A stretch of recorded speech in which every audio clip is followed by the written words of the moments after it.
천국을 향해서 나그네 된 삶을 살고 있는 우리들은 자기가 하나님 나라를 향해 가고 있다고 해서 세상을 무시한다거나 세상과 동떨어진 그런 생활을 하는 사람이 되어서는 안 되는 것입니다. 우리가 하나님 나라에 도착하면 이 땅에서의 삶에 대한 모든 내용들을 하나님께서 반드시 물어 정산을 하시기 때문에 그런 것입니다. 오늘 본문 베드로 전서 3장과 그 3장 말씀 전후에 이 말씀들은 하나님 나라를 향해서 삶을 살아가고 있는 나그네가 이 세상에서 어떤 마음가짐을 가지고 어떻게 사회생활을 해야 되고 어떻게 가정생활을 해야 되고 또 어떻게 개인생활을 해야 되며 교회생활까지 어떤 마음가짐으로 행동하며 잠깐 동안 주어져 있는 인생을 살아가야 할 것인가를 분명하게 가르쳐주고 있는 내용의 말씀들이다 라고 우리가 정리를 해볼 수가 있을 것입니다. 그것은 하나님 나라를 향해 삶을 살아가고 있는 우리들의 마음가짐이 그만큼 중요하기 때문에 그렇다라는 거예요. 그래서 세상은 생각하기 나름이고 마음먹기에 따라 달라지는 것이라고 그랬어요. 그래서 어떤 생각을 가지고 우리가 나그네 된 삶을 살아가고 있느냐, 어떤 마음가짐을 가지고 내게 주어져 있는 이 본분을 다하면서 세상을 살아가느냐, 이것이 그만큼 내게는 중요한 것이 된다는 거예요. 그래서 오늘 본문 3절, 4절 말씀을 보면은 베드로가 말씀하시기를 너희의 단장은 머리를 꾸미고 금을 차고 아름다운 옷을 입는 외모로 하지 말아라.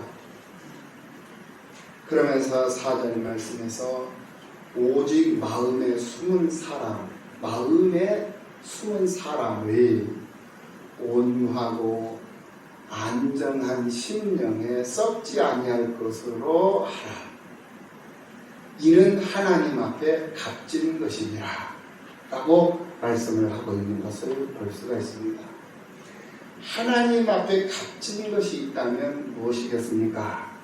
그것이 바로 겉단장이 아니고 속단장, 내 속에 있는 속사람, 이 속사람을 얼마만큼 잘 단장하고 세상을 사느냐, 이것이 하나님 앞에 값진 것이다 라는 거예요. 그래서 내게 잠깐 주어져 있는 이 인생의 짧은 기간을 그냥 낭비해버리고 허비해버리고 소비해버리지 말고 값진 어떤 의미 있는 일에 쓰임을 받으면서 세상을 살아갈 수 있는 지혜롭고 슬기롭고 하나님이 기뻐하시는 그런 모습으로 세상을 살아가기를 교훈하고 있다라는 말이에요. 세상에는 알면 알수록 예쁘고 존경스럽고 멋진 사람이 있는가 하면 알면 알수록 실망스럽고 참 부끄러운 그런 별 볼 일 없는 참 별로 있는 사람들이 있는 것을 볼 수가 있어요. 오늘 여러분들은 어떤 부류에 속한 분들이 있는가를 한번 살펴보시기를 바랍니다. 속사람이 예수님처럼 아름답고 겉모습까지 멋진 여러분들이 다 되시기를 예수님의 이름으로 축원합니다. 보면 볼수록 감동적인 사람이 되시기 바랍니다. 만나면 만날수록 함께하면 함께할수록 고맙고 감사한 마음이 더해지고 존경심이 저절로 나오는 그런 사람이 바로 오늘 이곳에 함께 하시는 여러분들이신 줄로 믿습니다. 그리고 또 이 유튜브 방송 설교를 듣고 아멘으로 화답하시는 성도님들이신 줄로 믿습니다. 아멘. 세상에는 우리의 마음을 참 힘들게 하고 독하게 만드는 것들이 많이 있어요. 그러나 우리는 하나님 나라를 향해 삶을 살아가고 있는 나그네들입니다. 이 세상이 아무리 우리를 힘들게 해도 우리 성도들은 주님의 십자가 고난을 생각함으로 해서 그 육체의 한계를 뛰어넘을 수 있는 담량이 있어야 돼요. 그리고 상황의 한계를 돌파해낼 수 있는 용기가 있어야 돼요. 좋은 땅이라고 하는 것은 햇볕도 비치고 비도 많이 맞는 땅, 그런 땅을 가리켜서 우리는 좋은 땅이라고 할 것입니다. 햇빛만 계속 맞으면 그 땅은 사막이 되어버리고 말아요. 또 계속 비만 내리는 그 땅은 수렁이 되어버리고 말 것입니다. 그렇기 때문에 때로는 햇볕도 비치고 때로는 바람도 불고 때로는 비도 내리고 그런 땅이 바로 옥토가 되는 거예요. 좋은 땅이 된다라는 말입니다. 그러니 우리가 세상을 살아가는 성도로서 이 세상에 보내진 나그네 된 자들로서 여러 가지 고난도 당할 수 있어야 될 것이고 또 여러 가지 형통함도 또 경험할 수 있어야 되고 또 여러 가지 답답함도 또 여러 가지 시원시원한 일들도 경험하게 되고 그래서 이런 일 저런 일 그것을 가리켜서 산전수전이라고 그랬죠. 산전수전 다 겪으면 그 사람은 하나님이 기뻐하는 사람으로 변화될 수 있는 그런 사람이 되는 거예요. 분명한 조건은 예수 그리스도로 말미암아서만이 가능한 것이죠. 그것이 전제된 말씀입니다. 그래서 예수 안에서 많은 고난을 두려워하지 마세요. 예수 안에서 감당해야 될 그런 부담, 감당해야 될 그런 여러 가지 일들을 여러분들 부담스럽게 생각하지 마세요. 내가 할 일이다, 내게 주어진 역할이다 라고 생각하고 그래요. 받아들이고 순종하고 내가 물질로 참여할 수 있으면 물질로 참여하고 내가 재능으로 참여할 수 있으면 재능으로 참여하고 내가 기도로 참여할 수 있으면 내가 기도로 참여하면 되는 거예요. 하나님의 일을 이루어가는 그 일에 내가 참여는 못할 망정 그 일에 고춧가루를 뿌려버리면 안 돼요. 부정적인 생각을 하고 비난의 생각을 하고 또 반대적인 생각을 해가지고 자꾸 어지럽히고 자꾸 복잡하게 만들어버리면 일하기도 전에 문제가 생겨가지고 이 일 자체를 할 수가 없는 거예요. 그렇게 해서 어떻게 하나님이 일을 감당할 수가 있겠어요? 못하는 거예요. 무슨 일이든지 그렇다라는 그만큼 마음가짐이 중요한 거예요. 그만큼 생각하고 있는 것이 중요한 것이다 이 말이에요. 그것이 바로 믿음 생활. 신앙생활하면서 땀 흘려 수고할 줄 모르고 피 흘려 희생할 줄 모르는 헌신이 없는 사람, 그런 신앙인이라면 그 신앙에 무슨 감동이 있겠습니까 여러분?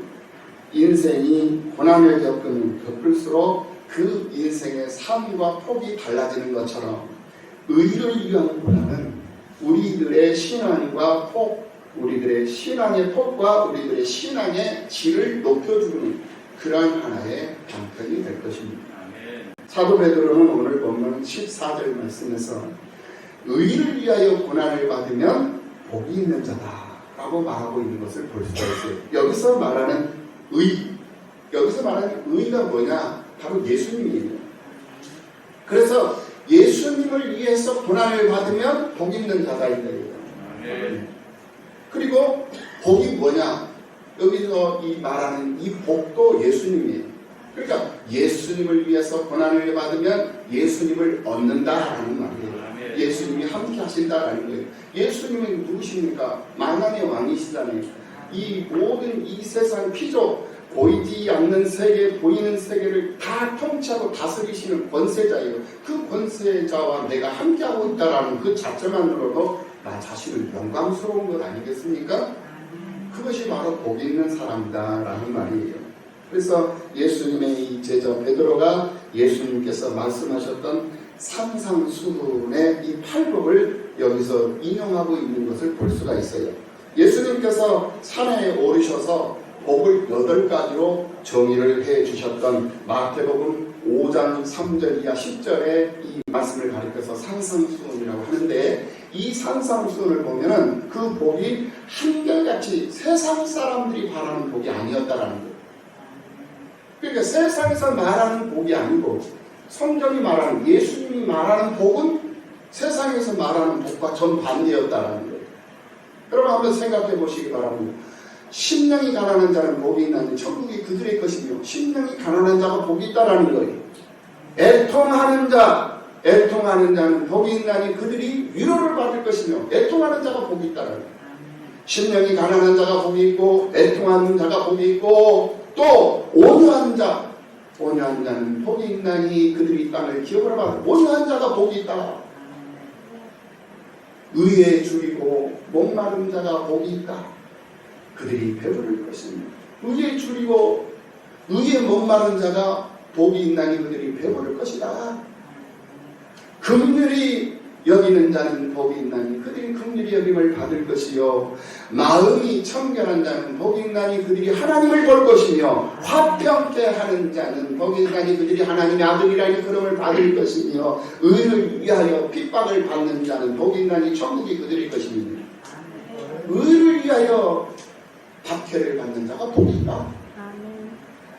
화평케 하는 자가 복이 있고, 마음이 청결한 자가 복이 있고. 아니, 이런 사람을 누가 세상에서 복 있는 자라고 말할 수 있겠습니까? 그래서 세상에서는 이것을 복이라고 하지 않아요. 그러나 예수님께서는 우리에게 분명히 말씀을 해주고 있습니다. 이것이 복이 있는 자다. 이렇게 사는 자가 복이 있는 자다. 그런데 이렇게 사는 자가 이 세상에 있느냐? 없다라는 거예요. 그러면 그 의를 위하여 박해를 받는 자가 누구냐? 심령이 가난한 자가 누구냐? 애통하는 자가 누구냐? 온유한 자가 누구고, 의에 줄이고 목마른 자가 누구고, 긍휼히 여기는 자가 누구고, 마음이 청결한 자가 누구냐? 나다, 이게. 예수님 자신을 지금 현재 비유적으로, 은유적으로, 지금 현재 의미적으로 가르쳐주고 있는 거예요. 의미적이고 비유적인 그런 말씀, 내가 복이고, 내가 화평케 하는 자고, 내가 심령이 가난한 자고, 내가 긍휼히 여기는 자고, 내가 의에 줄이고 목마른 자고, 의를 위하여 핍박을 받는 자다.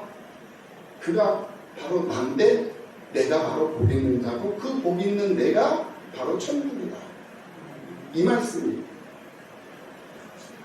이렇게 비유적이고 은유적이고 의미적인 그런 말씀으로 교훈하셨던 말씀이 이 산상수훈인데, 이것을 지금 베드로 사도가 다시 인용을 하면서 나그네 된 성도들에게 의를 위한 권한, 교회를 세우는 데 필요한 곳이 있다면 그곳에 가서 기꺼이 참여하고 쓰임받는 그 권한에 기꺼이 쓰임을 받으라는 거예요. 피하지 말라는, 비겁하게 피하지 말라. 받으라는 거예요. 하나님이 보내신 곳에 가서 그곳에서 의를 위하여, 그곳에서 하나님의 영광을 위하여, 주님의 몸된 교회 아닙니까? 내 몸을 위해서 네가 옥합을 깨뜨려야 할 것 같으면 그 옥합을 깨뜨리라. 네가 필요한 곳이다. 그곳에서 너의 역할을 하라는 거예요. 지금까지 한국교회를 세워왔던 그러한 사람들, 그런 믿음의 선배들이 다 그렇게 쓰임을 받았기 때문에 오늘날 한국교회가 이 나라를 살려내고 세상을 살려내는 일에 앞장서서 지금 쓰임받고 있는 거예요.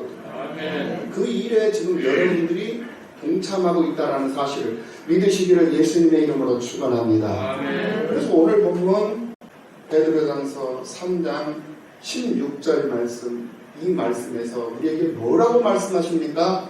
선한 양심을 가지라. 이렇게 말하고 있어요. 선한 양심을 가지라.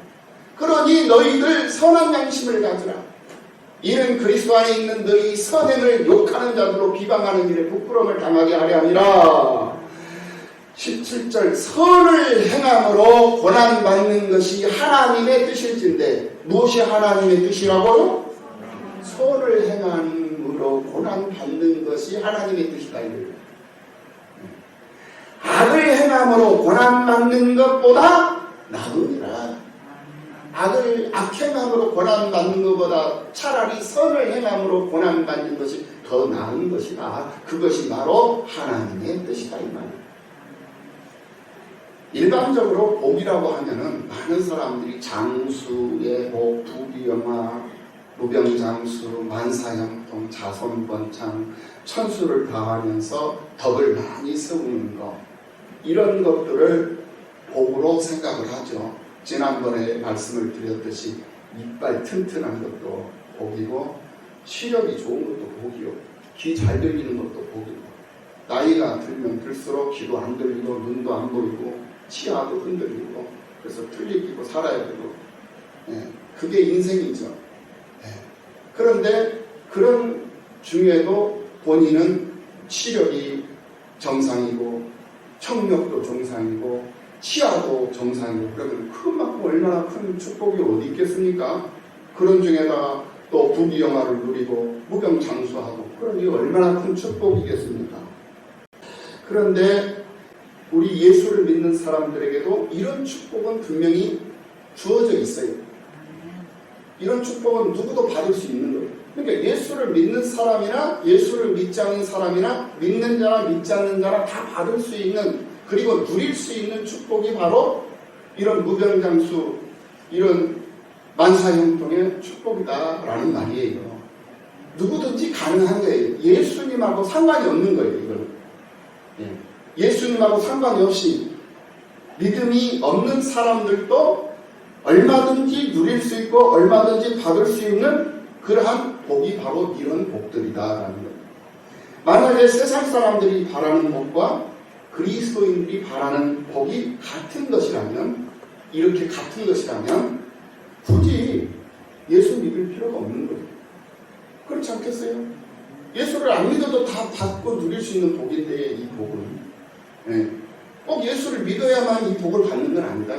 안 믿어도 받을 수 있고 믿어도 받을 수 있고, 그래서 세상 사람들이 받을 수 있는 복과 똑같은 복을 우리 예수 믿는 사람들이 기도하고 예수 믿는 사람들이 거기에 빠져서 거기에 매여서 간구하고 부르짖고 그 수준으로 끝나버리면은 예수는 믿으나 마나예요.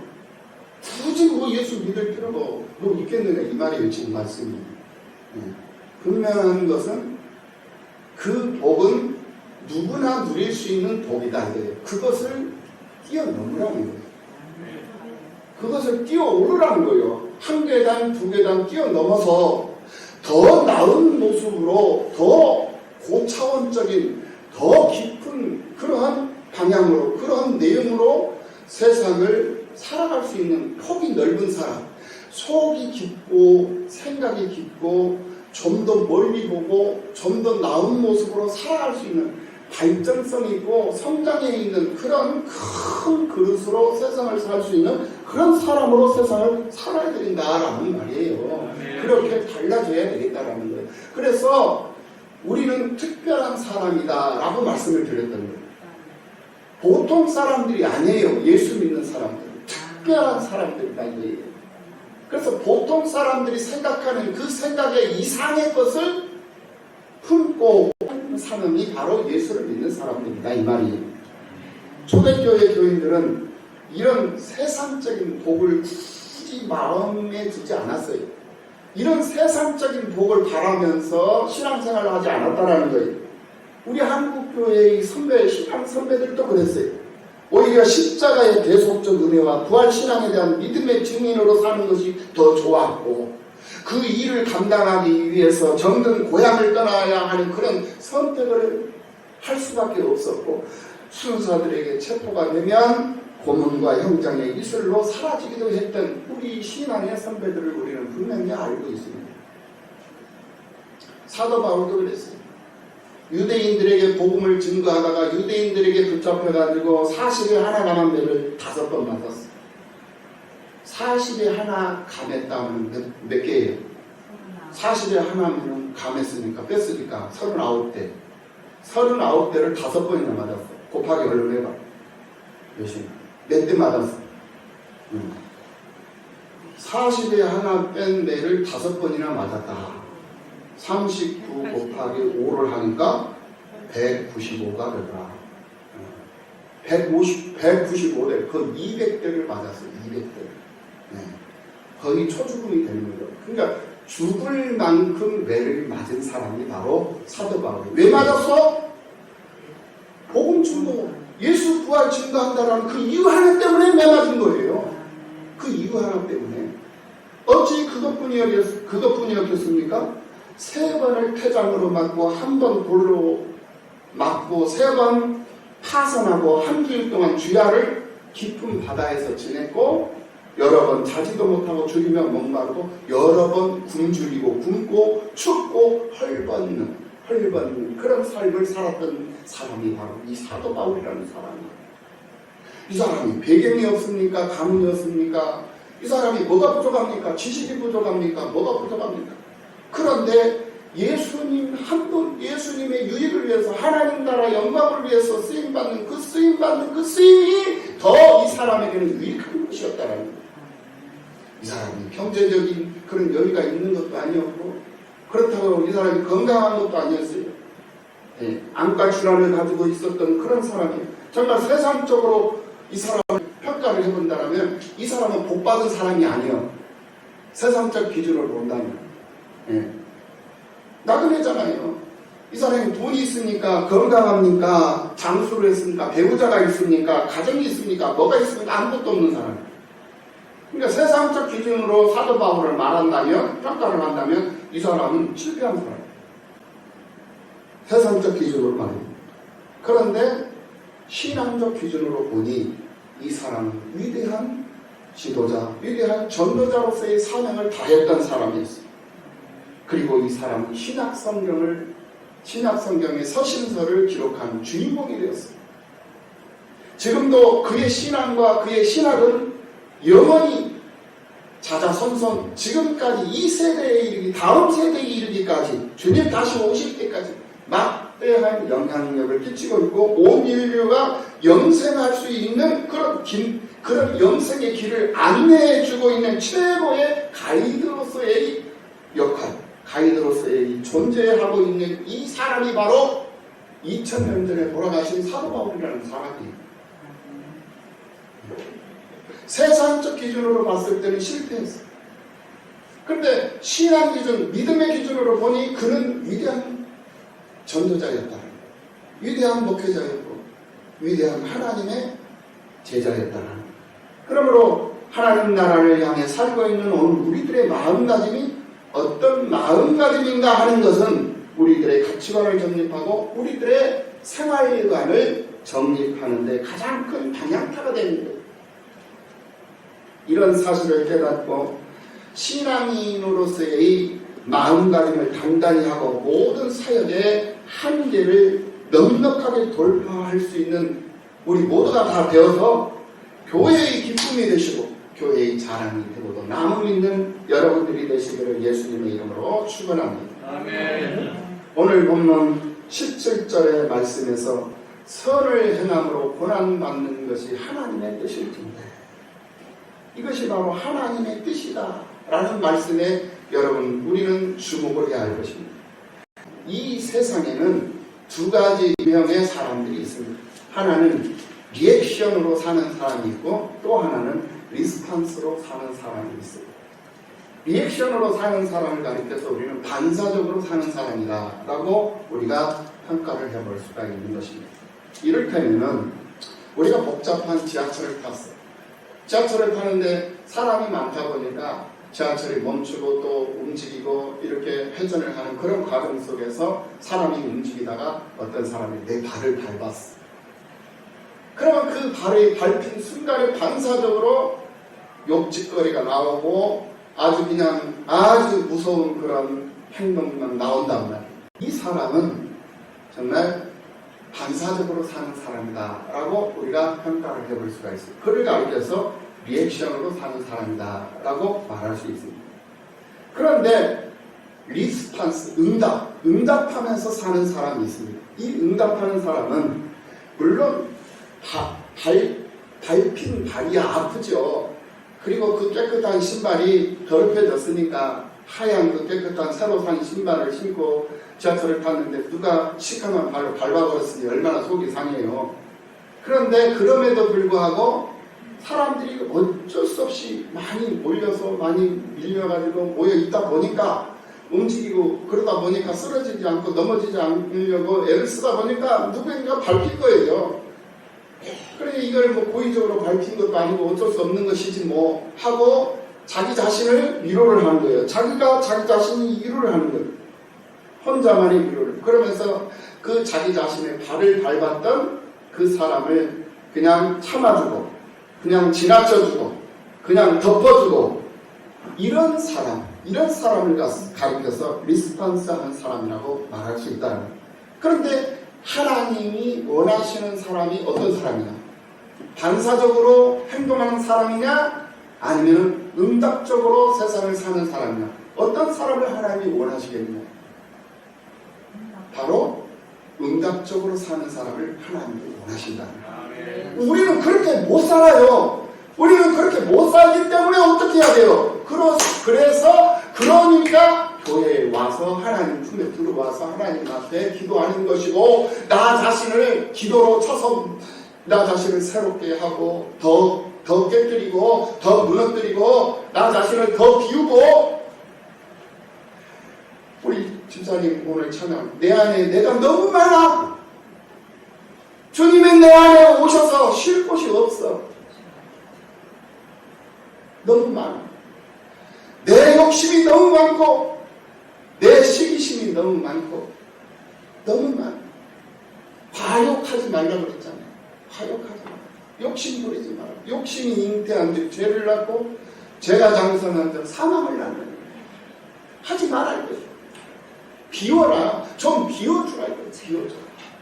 그리고 덮어주고 이해해주고 내가 못 덮어주면 다른 사람이라도 덮어주도록 좀 비켜주고 내가 못하면 좀 비켜서 다른 사람이라도 하게 다른 사람 하려고 가는데 발 걷어버리지 말고 발 딱 걷어버리면 그냥 넘어져 헛되이 깨지면 가다가 그냥 좋은 일을 하러 선한 일을 하려고 가다가 그냥 머리 깨지고 이빨 빠져버리고 이빨 깨지고 입술 깨지고 그런 상황이 발생돼요. 힘줄 부리지 말라는 거예요. 힘줄 부리지 마. 내가 못하면 그냥 못한 대로 기도만 해. 힘줄 부리지 말고. 이것이 바로 선을 행함으로 고난받는 것이 하나님의 뜻이야. 악함으로 고난받지 마. 악행하지 말라 이거. 선행하라 이거예요. 반사적으로 사는 삶이 아니라 응답적으로 사는 삶. 우리는 그런 믿음의 유형 속에 속해 있는 그런 삶을 살아가는 사람들이 되어요. 세상에서 가장 불행하고 불쌍한 사람이 누구이겠습니까? 바로 예수 없는 사람이에요. 예수 없는 사람. 믿음 없는 사람이다라는 거예요.